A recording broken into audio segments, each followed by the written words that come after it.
마지막에 깜짝 놀랐습니다. 미국의 조니 램이라는 여성분이 계시는데, 이분이 아마 20대에 미국의 기독교 방송국을 세운 사람입니다. 아마 방송국 세운 사람 설립자로서는 아마 세계에서 가장 어린 나이다, 그렇게 얘기를 하고 있습니다. 이분이 남김없이 내려놓음이라는 책을 썼는데, 이 책에서 이분이 이렇게 얘기합니다. 그리스도인의 삶은 내려놓음의 연속입니다. 내려놓는 삶을 거쳐야만 참된 믿음의 경지에 도달할 수 있습니다. 내려놓기만 하면 하나님께서 풍성하게 채워주십니다. 그래서 사실 우리가 내 중요한 것, 소중한 것을 내려놓는다, 포기한다, 이거 쉬운 거 아닙니다. 쉬운 거 아니지만은, 그러나 하나님을 믿고 하나님께서 책임져 주실 거라는 걸 믿고 내려놓기만 하면 하나님께서 축복하시는 것이고, 그때부터 내 길이 평탄하게 열린다는 그 얘기를 지금 하고 있습니다. 이거는 성경의 가르침인 줄로 믿습니다. 히브리서 12장에 보면은 우리 성도들의 삶을 경주자에 비유하고 있습니다. 여러분, 운동장에서 달리기를 하던 어떤 선수들이 무거운 짐을 지고 경기를 뛴다면은 그 경기 온전히 할 수가 있겠습니까? 못합니다. 그리고 마음에 여러 가지 근심, 걱정, 불안 이런 것들 있으면은 역시 경기를 제대로 할 수가 없습니다. 수영 경기할 때 가끔 텔레비전 중계하는 걸 보면은 이 수영 선수들이 출발 때 나올 때 보면 꼭 쓰고 나오잖아요. 이어폰 끼고 나오잖아요. 왜냐하면 자기가 좋아하는 음악을 듣는 거예요. 왜 음악을 듣고 나오느냐? 잠시라도 자기 안에 여러 가지 걱정, 불안, 근심, 잡생각들을 떨쳐버리고 온전히 경기에 집중하기 위해서 이걸 쓰고 나온다는 거예요. 왜? 마음에 여러 가지 잡다한 생각이 있으면은 올바로 경기를 할 수가 없기 때문에 그렇습니다. 집중력이 떨어진다는 거죠. 여러분, 우리가 인생을 살아가면서 여러 가지 많은 무거운 짐들, 죄의 짐들, 인생의 짐들, 마음의 근심, 염려, 걱정들, 초조한 불안들, 이런 것들 우리가 가지고 있으면은 우리가 온전하게 기쁘게 살아갈 수가 없습니다. 그거는 내 삶의 집중력을 떨어뜨리는 것이고 내 생각을 분산시키기 때문에 우리가 정말 성공적인 인생을 살아갈 수가 없다는 것입니다. 여러분, 우리 성도들, 여러분들 강하게 집착하는 게 뭐가 있습니까? 그런 걸 다 내려놓아야 됩니다. 여러분, 야곱이 보면 그 아들들이 애굽에 양식 사러 갔다가 국무총리가 된 그 요셉을 만나잖아. 요셉이 처음에 양식을 주면서 다음에 올 때는 이 막내 베냐민을 데리고 와라. 만약에 베냐민을 안 데리고 오면 이제 다음부터 국물도 없다. 그리고 하나 볼모로 잡아 놓잖아요. 안 데리고 오면 이자도 죽인다. 그러니까 이제 와가지고 아버지 야곱에게, 아버지, 이 애굽의 총리인 그 총리 그 양반이 우리 집 사정을 너무나 잘 압디다. 근데 하여튼 간에 다음에 올 때는 베냐민을 데리고 오랍니다. 안 데리고 오면은 양식 안 판대요. 자, 그러니까 야곱이 내가 정말 사랑하는 라헬에게서 낳은 두 아들이 있는데 하나는 요셉이고 하나는 베냐민인데, 요셉은 이미 아버지 야곱 죽은 줄 알고 있잖아요. 요셉은 죽었고 이제 남은 하나들 베냐민인데 이 아들만 또 데리고 오라 그러니까 이게 죽음의 길로 가는 줄 알고 절대로 못 내놓는다 그러잖아요. 내 눈에 흙이 들어가기 전에는 베냐민 못 데려간다. 택도 없다. 그러면서 시간이 흐르잖아요. 한참 흐른 다음에 이제 더 이상 양식이 없고 다 떨어집니다. 아버지 이러다 우리 다 굶어 죽습니다. 그러니까 어쩔 수 없어 가지고 야곱이 마지막에 베냐민을 데려가라 그러잖아요. 그러면서 야곱이 뭐라 그러니까 하나님께 다 맡긴다. 하나님께서 이 베냐민의 생명을 하나님 어떻게 할 것이다. 하나님께 맡긴다. 그러고는 베냐민 내주잖아요. 여러분, 그때부터 베냐민이 죽었습니까? 오히려 베냐민의 그 집착하는 베냐민의 문제를 내려놓으니까 여러분, 양식도 구해오고 자기 아들 요셉이 애굽의 국무총리가 된 아들 요셉도 만나보고 자기도 바로왕이 보낸 그 의리한 수레를 타고 애굽으로 내려가게 되고, 여러분, 만약에 끝까지 집착했더라면 야곱의 집안은 망했을지도 모릅니다. 그런데 강한 집착을 내려놓으니까 그의 앞에 정말 탄탄대로가 열리는 것처럼 형통하고 놀라운 축복의 역사가 일어나게 된 줄로 믿습니다.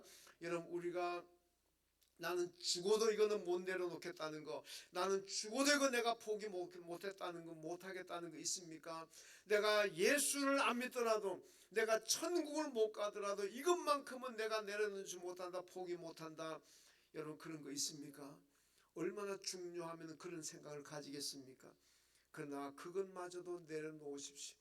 내려놓으면은 하나님께서 다 알아서 인도하시고 채워주실 줄로 믿습니다. 여러분, 이게 어떻게 가능하냐? 부활신앙을 가지면 가능한 줄로 믿습니다.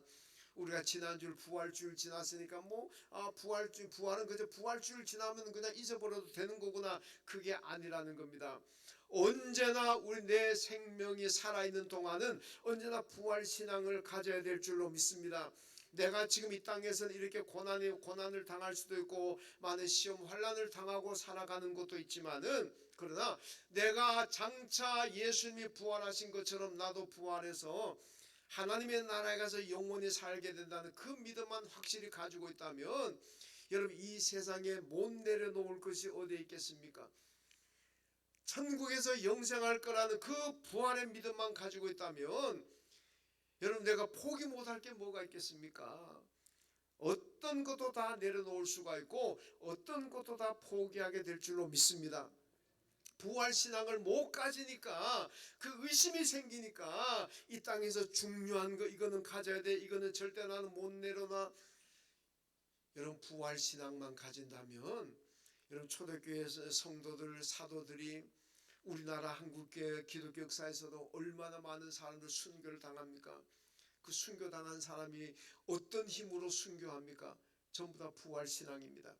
내가 지금은 순교당하지만은 다시 내가 주님 재림하실 때 부활해서 하나님의 나라에서 영원히 산다는 그 부활신앙을 가지고 있으니까, 여러분, 목숨 하나밖에 없는 것도 그냥 던지는 거예요. 그 정도 되면은 여러분, 우리가 부활신앙을 가진다면 못 내려놓을 것이 뭐가 있겠습니까? 부활주일 지났다고 부활 쌍그리 잊어버리고 살지 마시고 늘 부활의 소망을 가지고 살아가십시오. 그러면 주님 위해서라면은 못 내려놓을 것이 없고, 주님 위해서라면은 포기 못할 것이 없을 줄로 믿습니다. 이게 올바른 신앙이고, 이런 신앙이 하나님께서 축복하실 줄로 믿습니다. 오늘 본문도 보면 내려놓는 이야기입니다. 오늘 본문은 바로 이스라엘 백성들이 바벨론, 남왕국 유다가 바벨론에게 멸망하고 난 다음에 여러 3차에 걸쳐 포로로 끌려갔잖아요. 이 포로로 끌려간 사람들 중에 에스더라는 여인이 있었는데, 이 에스더가 하여튼 이런 여러 가지 과정을 거치면서 나중에 페르시아의 아닥사스 그 아수에로 왕의 왕후가 됩니다. 그럼 망할 때는 바벨론인데 왜 지금은 페르시아냐? 남왕국을 정복한 나라는 그 바벨론의 느부갓네살 왕이지만은 이 나라가 그 페르시아의 창건왕인 고레스에게 정복을 당합니다. 무너집니다. 그러고 난 다음에 이제 페르시아, 지금의 이란이죠. 여러분, 아마 뉴스 보시면 아시겠습니다만은 지금의 이란의 윗대가 이게 페르시아입니다. 그러니까 이제 상당히 그 조상들은 굉장히 뛰어난 민족이었는데, 하여튼 지금은 좀 그렇습니다만은, 좌우전 이 페르시아 왕후가 됩니다. 그러니까 이제 이걸 좀 시기하는 이런 상황에서 그 왕담의 2인자로 있었던 사람이 하만이라고 하는 사람인데, 이 하만이 늘 이제 입골하고 또 집으로 가잖아요. 요즘 말로 출퇴근하는데, 근데 가게 되면은 다 백성들이 와서 전부 다 무릎을 꿇고 절합니다. 인자가 국무총리 인자가 나오니까, 왕은 아니지만. 그런데 꼭 보면 한 놈이 절을 안 하는 거예요. 이게 한 사람이. 그러니까 이게 하만이 늘 그 스트레스 받는 거예요. 모두가 다 내 앞에 절을 하는데 왜 저놈은 내한테 머리를 안 숙이는 거야. 그래서 부하들한테 저놈 누군가 한번 알아보라고. 알아봤더니 모르드게라는 사람인데 유대인입니다. 이렇게 보고가 된 거예요. 그래? 그럼 저놈 죽여야 되겠다. 근데 한 놈 죽이려고 하니까 너무 아쉬워가지고 저놈이 속한 유대인을 전부 다 그냥 다 죽여버리겠다. 임금한테 그 청을 올려가지고 윤허라 그러죠. 허락도 받았습니다. 이제는 유대인이 꼼짝없이 전부 다 죽음의 위기에 몰리는 그런 정말 상황이 되었습니다. 이때 이 민족을 위기에서 구한 사람이 누구냐? 에스더입니다. 여러분, 에스더가 어떻게 해서 이 전부 유대인 전부 다 멸절당할 수 있는 상황에서 자기 민족을 구해내느냐? 그 내려놓았다는 겁니다. 자기의 모든 걸 내려놓았습니다. 여러분, 우리가 내려놓으면 망할 것 같기도 하고, 내려놓으면 죽을 것 같기도 하고, 내려놓으면 내 인생 끝날 것 같기도 하지만은 그게 아니라는 겁니다. 하나님을 위해서, 내 믿음을 위해서 내려놓기만 하면은 하나님께서 오히려 안전하게 지켜주시고, 하나님께서 더 좋은 곳으로 인도하실 줄로 믿습니다. 여러분, 에스더가 그냥 내려놓았으면 그거 아니잖아요. 3일 동안 금식 기도한 후에, 자기도 3일 동안 금식 기도하고, 그리고 수산되어 있는 유대인 모두에게도 3일 동안 나를 위해서 금식 기도해달라. 3일 동안 금식 기도하고 난 다음에 내가 왕을 만나겠다. 죽으면 죽을 각오를 하고 왕을 만나겠다. 여러분, 그래서 여러분 자기 민족을 구하게 됩니다. 여러분, 그렇다면 에스더가 내려놓은 것이 무엇입니까? 오늘 저와 여러분이 내려놓아야 될 것이 무엇입니까? 여러분, 먼저 에스더를 보면요, 자기 목숨을 내려놓았습니다. 자기 생명을 내려놓았어요. 마태복음 16장 26절에 예수님 말씀하십니다. 사람이 만일 온 천하를 얻고도 제 목숨을 잃으면 무엇이 유익하리요? 사람이 무엇을 주고 제 목숨과 바꾸겠느냐? 여러분, 내가 만일 누가 와가지고 내가 1,000억을 줄게, 너 죽어라 그러면 여러분 죽겠습니까? 죽을 생각 있나 보죠?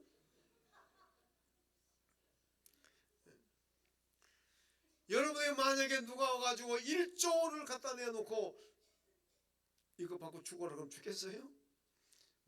저는 안 죽습니다. 그러면 죽으면 죽고 나면 내 것도 안 되는데 뭘. 여러분, 목숨보다 더 귀한 것은 없잖아요. 목숨보다 귀한 건 돈 아무리 많이 준다 그래도 내가 죽고 나면 거 아무것도 아닌데, 물론 뭐 가족이 가질 수는 있겠습니다만은 그렇다고 해서 여러분 목숨하고 바꾸겠습니까? 목숨보다 귀한 것은 세상에 없습니다. 여러분, 모르드게가 오늘 본문에 보면요, 지금 하만이 유대인을 전부 죽이려고 하는 음모를 그 에스더에게 알립니다. 에스더는 뭐 사촌관계로 지금 전해지고 있습니다만은, 여러분, 이 페르시아 왕궁의 법은요, 왕이 부르기 전에 누군지 들어가면 죽습니다. 이거는 뭐 아마 어느 나라들도 이런 부분 많이 가지고 있을 겁니다. 왜냐하면 암살이 많이 일어나니까 왕을 만나러 들어간다고 들어가가지고는 왕을 죽여버리고 나오고, 이게 성경에도 보면 몇 가지 있습니다.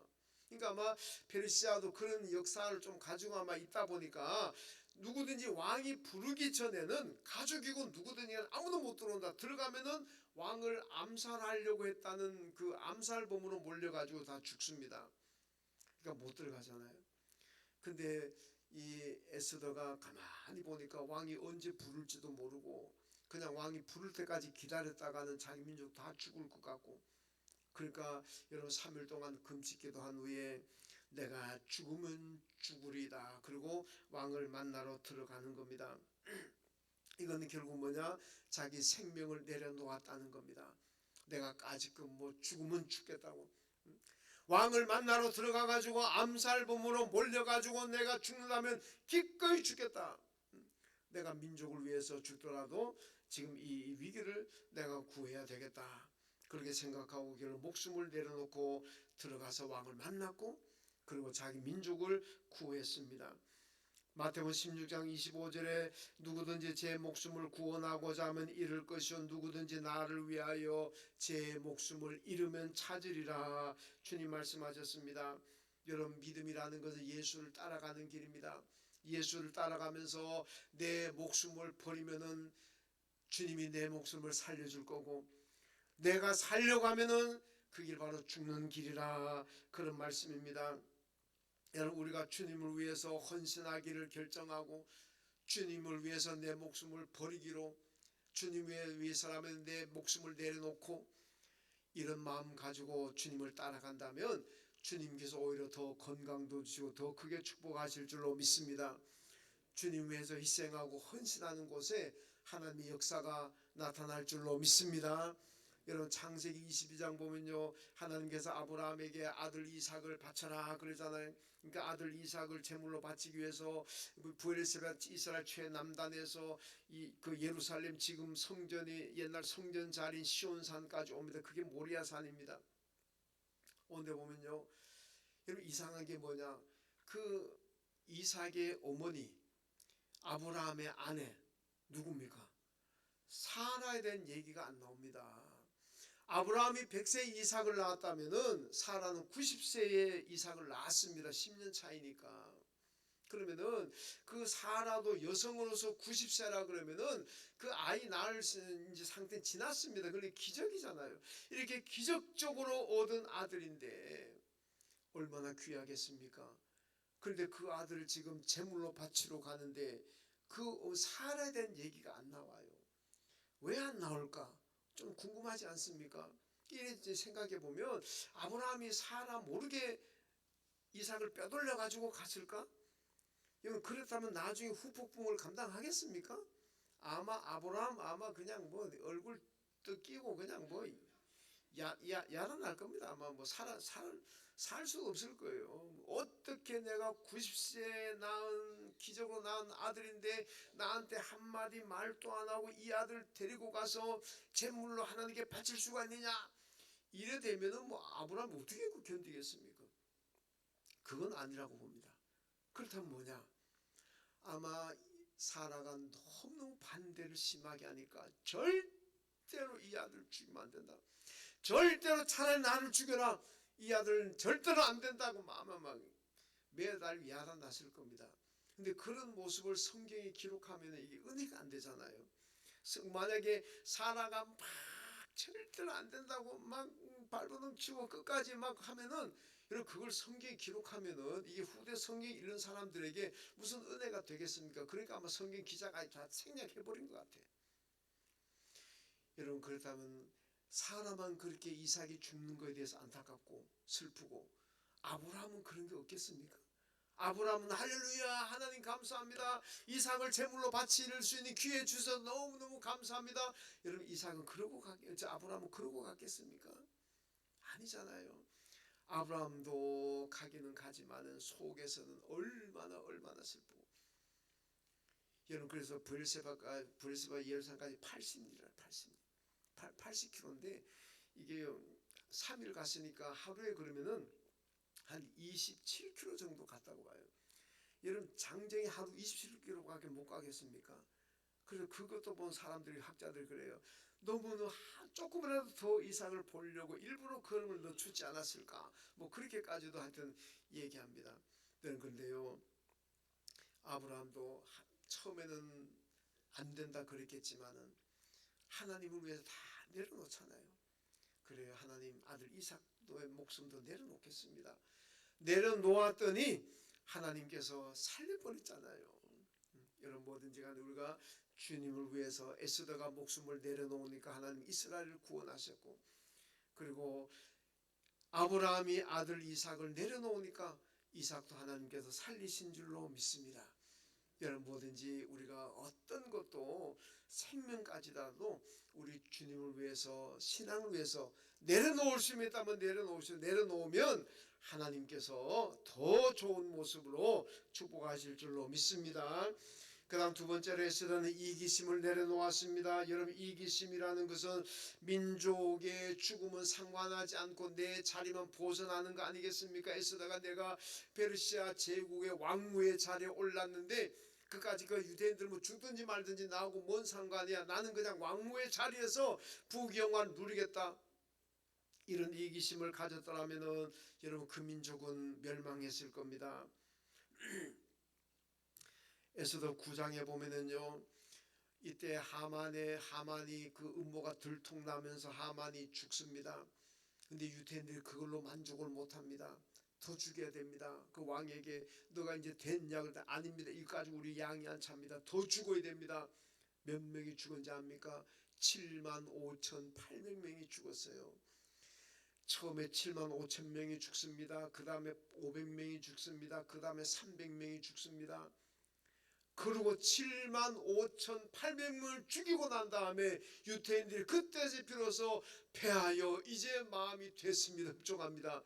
이러잖아요. 그래서 죽는 사건이 끝납니다. 여러분 아무리 그렇지만 여러분 7만 5,800 지금의 10분의 1인 7,580명 죽어도 온 세계가 야단 터인데 그 고대 세계 7만 5,800명이 죽었다면 끔찍한 사건 아닙니까? 여러분 거기다가요 에스더서를 보면은요 하나님의 이름이 안 나옵니다. 흘러가는 내용이야 다 신앙적이지만은 구체적으로 하나님이라든지 여호와라든지 이런 이름이 안 나오는 성경입니다.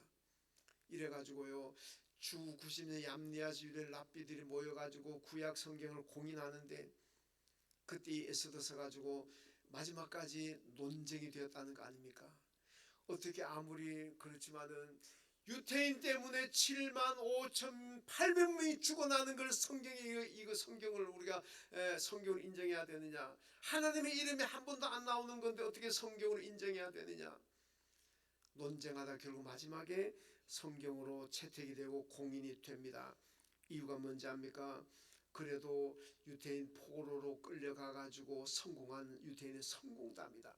그리고 여러분 죽으면 죽으라고 하는 그 믿음을 에스더가 보여줬다. 이 믿음을 높이 산 겁니다. 그래서 유대인의 성공담이고 또 죽으면 죽으리라고 하는 그 믿음을 높이 사가지고 결국 에스더서 구약 성경에 포함이 됐다고 전해지고 있습니다. 여러분 예수님께서 예루살렘 입성할 때 보면은 군중들이 왕으로 추대하려고 합니다.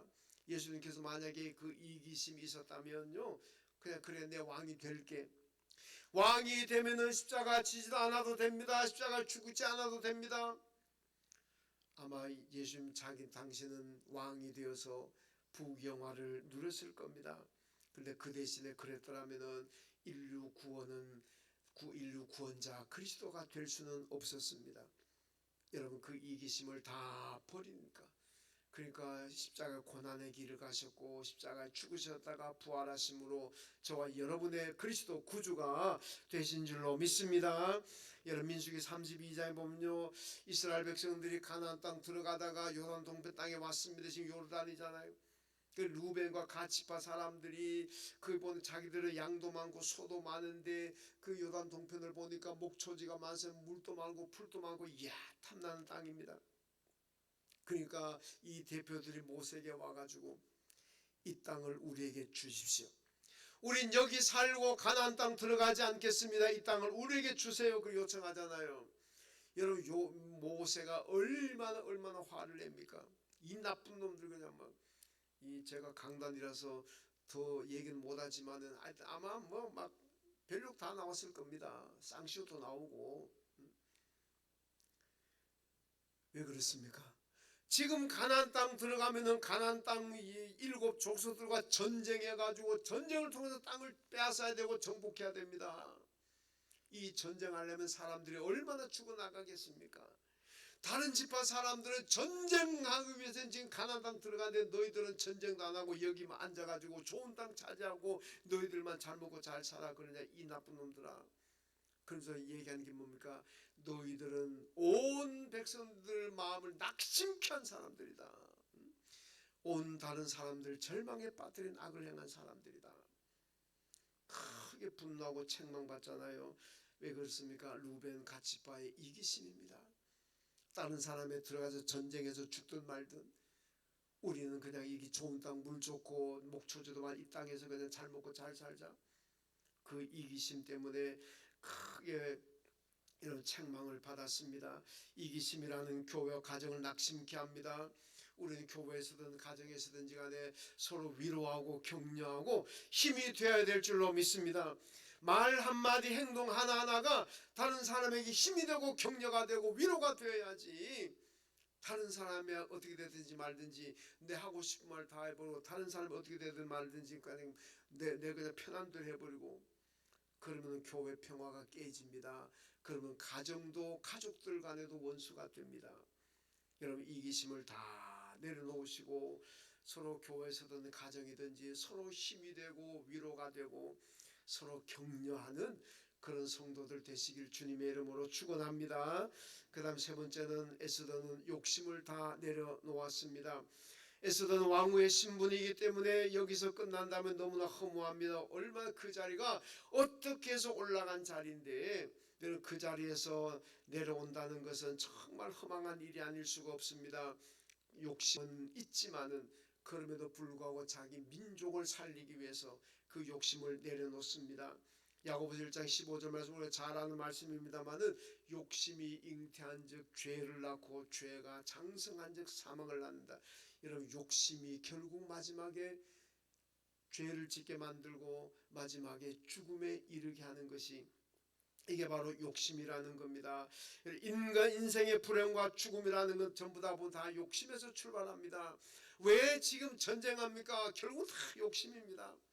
국가 간에 땅 따먹기 위한 욕심이고 여러가 내가 더 많은 것을 누리기 위한 욕심이고 결국 그 욕심에서 출발하는 것이 개인 간에도 싸움이고 다툼이고 국가 간에도 전쟁. 그리고 그 욕심 때문에 아마 이 지구상은 언젠가는 멸망하게 될 겁니다. 주님이 재림하실 때 되면 결국 인간의 욕심으로 인해서 아마 정말 전쟁이 일어나게 되고 그걸로 아마 끝날 겁니다. 여호수아 7장에 보면은 이스라엘이 여리고 그 견고한 여리고성을 다 점령하고 그 다음에 아이성 점령하러 들어갑니다. 아이성은 너무나 조만한 성이기 때문에 군대도 다 안 가고 3,000명 가지고 나가잖아요. 요것쯤이야 쉽게 이긴다고 생각하고 갔는데 깨지잖아요. 박살납니다. 여호수아가 하나님 앞에 울면서 기도하면 하나님 어찌하여 우리가 이 조그만한 성읍 아이성도 정복하지 못하고 군자가 이렇게 죽어나가는 이런 일이 왜 일어납니까? 그때 하나님께서 너희 가운데 욕심으로 물건을 도둑질한 사람이 있다. 그 사람을 잡아내라. 그러니까 잡아냈더니 보니 아간이라는 사람이 잡혔습니다. 여러분 이 아간이 보니까 훔친 물건이 아름다운 신할산 외투 한 벌, 은 200세겔, 금덩이 하나를 훔쳤다 그랬습니다. 자기가 그 고백했어요. 이것 보니까 너무 욕심이 생겨가지고 내가 순간적으로 돌아가지고 훔쳤습니다. 결국 그것 때문에 아간과 그 가족들이 다 돌에 맞아 죽었습니다. 비극이 일어났잖아요. 여러분 욕심을 가지게 되면 반도 비극이 온다는 것을 우리가 잘 알아야 됩니다. 연암 박지원의 열하일기 가운데 황금대기라는 이야기가 있습니다. 도둑놈 세 명서 황금을 훔쳐왔습니다. 야 너무 기분이 좋은데 우리 축배를 들자. 그 세 사람 중에 한 사람을 술 사오라고 시켰어요. 이 술을 사러 가는 이 도둑이 가만히 생각하니까 이거 나 혼자 다 먹고 싶은 거 이 3등분 하려고 그러니까 아깝고 나 혼자 먹자. 그렇게 하니까 술에다 독을 탔습니다. 그래서 그 2명 마시고 죽게 만들고 자기가 다 차지하려고. 근데 술 사러 간 사이 남아있는 2명은 또 무슨 작전을 짰느냐. 우리 3등분 하는 것보다 둘이 나누어 먹자. 그럼 저놈 죽이자. 그 오면은 죽이려고 작정하고 술사가 오는 놈을 죽였습니다. 2명 남았잖아요. 너무 기분이 좋은 거야. 그러니까 그 술을 마신 거예요. 어떻게 됐어요? 다 죽었지. 그 황금은 지나가던 사람이 가져갔다. 이런 얘기가 그 황금대기에 나옵니다. 여러분 욕심 때문에 결국 당한 비극 아니겠습니까? 마태복음 10장 21절에 장차 형제가 형제를 아버지가 자식을 주는데 내주며 자식들이 부모를 대적하여 죽게 하리라 이렇게 말씀합니다. 이런 말세 현상이 지금 나오고 있습니다. 부모와 자식, 부모와 형제들 서로 죽이는데 내준다는 겁니다. 왜 그렇습니까? 다 욕심 아닙니까? 그 욕심 때문에 내가 좀 더 가지려고 부모를 고발하고 법정에 세우고 부모가 자식을 고발해서 법정에 세우고 형제들끼리 고발해가 서로 법정에 세우고 이게 죽음에 이르는 거나 다 똑같은 그 얘기 아니겠습니까? 뭘 그래 밥새끼 없어가지고 굶어 죽는 것도 아닌데 그것도 차지하려고 고발하고 해가지고 부모 법정에 세우고 자식 법정에 세우고 형 법정에 세우고 누나 법정에 세우고 동생 법정에 세우고 아휴 왜 그렇게 사는지 여러분 다 욕심입니다. 욕심. 이 욕심이 결국 마지막에 비극을 낳게 된다는 겁니다. 히브리서 13장 5절 말씀 보니까 돈을 사랑하지 말고 있는 바를 족한 줄로 알아라 하고 말씀합니다. 디모데전서 6장 7절 8절에 보면 우리가 세상에 아무것도 가지고 온 것이 없으며 또한 아무것도 가지고 가지 못하리니 우리가 먹을 것과 입을 것이 있은즉 족한 줄로 알지니라. 믿습니까? 여러분, 불교에서 공술의 공수거라 그러지만 사실 성경에도 다 나와 있는 얘기입니다. 우리가 올 때 아무것도 가진 거 없습니다. 갈 때도 아무것도 가지고 가지 못합니다. 그런 걸 뭘 그렇게 많이 차지하려고, 그냥 지금 내가 가지고 있는 거 그걸 감사하고 족한 줄로 알아야 될 줄로 믿습니다. 그래야 그게 삶이 평안하고 행복한 거예요. 욕심을 가지게 되면 자꾸 더 가지려고 거짓말하고 더 가지려고 사기치고 미워하고 증오하고. 여러분, 행복이라는 게 뭡니까? 많이 가지는 게 행복이 아닙니다. 얼마를 가졌든지 간에 감사하는 사람이 행복한 줄로 믿습니다. 내 안에 감사가 있으면 행복한 거지. 까짓 뭐 월세를 살든 뭐 단칸방에 살든 내가 감사하면 행복한 사람인 거고, 의리의리한 몇천 평 몇만 평의 정말 고가 주택을 지어놓고 살다고 하더라도 감사가 없으면은 그 불행한 삶인 겁니다. 여러분, 의리란 데 살면서 맨날 불평불만하고 분노하는 그런 삶을 살기를 원하십니까? 좀 아파트 평수 적어도 늘 감사하고 기쁨으로 사는 삶을 원하십니까? 행복은 소유에 넉넉한 데 있지 않습니다. 행복은 소유에 넉넉한 데 있지 않고 여러분, 만족하고 감사하는 마음이 있는 줄로 믿습니다. 그러니까 남의 이기심 욕심내지 말라는 거예요. 예레미야 17장에 뭐 자고새 나오잖아요. 자고새가 어떤 새입니까? 지는 알을 못 낳으니까 남의 알 난 그 도둑질해 와가지고 지가 부화시키잖아요. 그럼 지 새끼 될 줄 알잖아요. 근데 나중에 커서 보니까 이 새끼들 보니까 지하고 다르거든. 다 도망가 버리잖아요. 이게 지금 하나님께서 이 교훈하는 게 바로 그겁니다. 내 거 아닌 거 자꾸 내 것처럼 욕심내지 말라. 네가 가지고 있어봐야 그거 다 네 거 아니기 때문에 다 날아간다, 다 떠나간다는 겁니다. 그럼 내 거 아니고 욕심내고 내가 가지고 있어봐야 내 거 안 됩니다. 그거 결국 나한테 치명타를 안기고 나를 정말 불행하게 만들고 그리고 떠나가는 거예요. 그냥 내가 얼마가 되었든 내 것으로 하나님 앞에 감사하고 내 것으로 만족하고 여러분 그렇게 사십시오. 그게 여러분 욕심을 내려놓는 겁니다. 욕심을 내려놓을 때 우리 진정으로 평안하고 진정으로 행복한 삶을 살게 될 줄로 믿습니다. 하나님 감사합니다. 오늘 에스더 이야기를 저희들 봅니다. 목숨을 내려놓았고 이기심을 내려놓고 욕심을 내려놓음으로써 민족을 위기에서 구했습니다. 하나님, 우리가 어려운 세상 살아가지만은 우리도 하나님 뭐든지 주님에서 내려놓기만 하면 하나님께서 책임져 주시고 하나님 더 크게 축복하실 줄로 믿습니다. 내려놓는 삶을 살아가는 저희들 되게 하여 주옵소서. 예수님의 이름으로 기도하옵나이다. 아멘. 하나님 아버지,